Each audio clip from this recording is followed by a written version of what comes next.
ભારતીય જનતા પાર્ટીના એક ધારાસભ્ય 2 દિવસ પહેલા એની ચૂંટણી સભાની અંદર અમરેલી લોકસભાના કોંગ્રેસ પક્ષના મહિલા ઉમેદવાર જેનીબેન ઠુમ્મર અને એના પરિવાર ઉપર અપમાનજનક ટિપ્પણી કરી.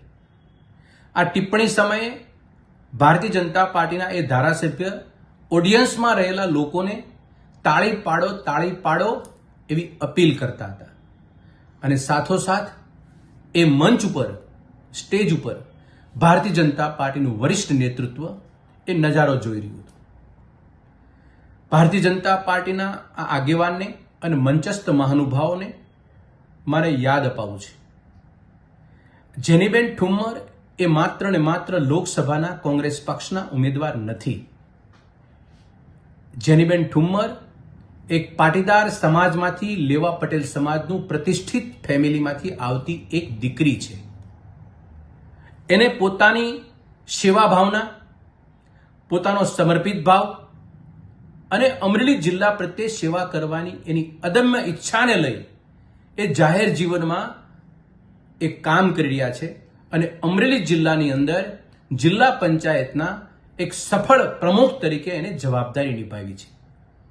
એટલું જ નહીં, ગુજરાત પ્રદેશ કોંગ્રેસ સમિતિના મહિલા વિંગના એ અધ્યક્ષતા છે.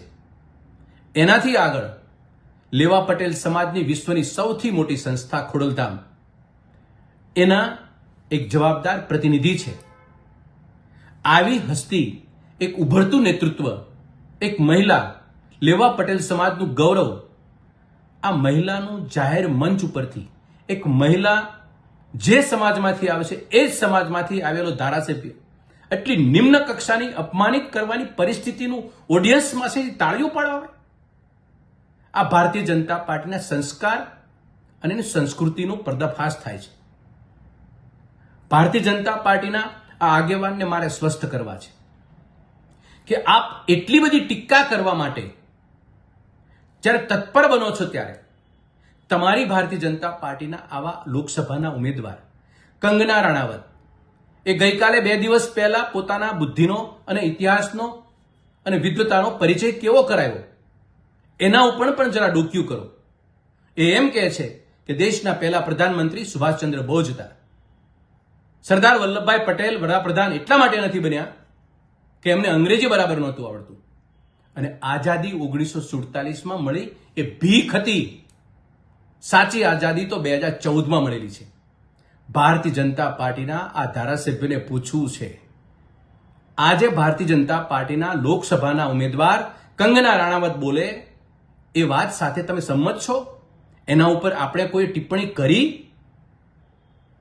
બીજી વાત, 5 દિવસ પહેલા ભારતીય જનતા પાર્ટીના દિગ્ગજ નેતા, લોકસભાના રાજકોટના ઉમેદવાર, કેન્દ્રીય મંત્રી પુરુષોત્તમ રૂપાલાએ જે રીતે ક્ષત્રિય સમાજની અસ્મિતા ઉપર પ્રહાર કર્યા, સમગ્ર દેશની અંદર આ વાતનો પડઘો પડ્યો. સત્ય અને તથ્યથી વેગળી વાત મૂકી અને પોતાના બુદ્ધિનો અને વિદ્વતાનો એને પણ પરિચય કરાયો. આજે ગુજરાત અને દેશની અંદર ઉકળતો ચરુ છે એ પુરુષોત્તમ રૂપાલાના પાપે. હું ભારતીય જનતા પાર્ટીના આ આગેવાનને પૂછવા માંગુ છું કે આપે પુરુષોત્તમ રૂપાલાની વિદ્વતા ઉપર કોઈ સવાલ કર્યો? એના ઉપર કોઈ ટિપ્પણી કરી? આ વાત ભારતીય જનતા પાર્ટીના આગેવાનોને પણ હું પૂછવા માંગુ છું કે તમારી સામે જ્યારે સત્તામાં બેઠેલા 10 વર્ષની અંદર કામ કરેલા હોય એ બાબતનું કોઈ શબ્દ બોલવાનો મોકો નથી, ત્યારે માત્ર ને માત્ર વિપક્ષના આગેવાનો, વિપક્ષની મહિલા, અન્ય સમાજને અપમાનિત કરવા, એના અસ્મિતા ઉપર પ્રહારો કરવા, આથી વિશેષ કોઈ કામ તમારી પાસે બચ્યું નથી. એમાંથી જ રાજનીતિ બટોરવાની છે. ત્યારે મને એક મહાભારતનો કિસ્સો યાદ આવે છે. કૌરવની સભાની અંદર, બહુ મોટી વાત નહીં કરું ડિટેલમાં, પણ કૌરવની સભાની અંદર દ્રૌપદીની હાલત દુશાસને જે કરી હતી અને આખો મંચ, આખી સભા મંડપ એ નીચી મૂંડી કરીને સાંભળતો અને જોતો રહ્યો. અને હાલત શું થઈ?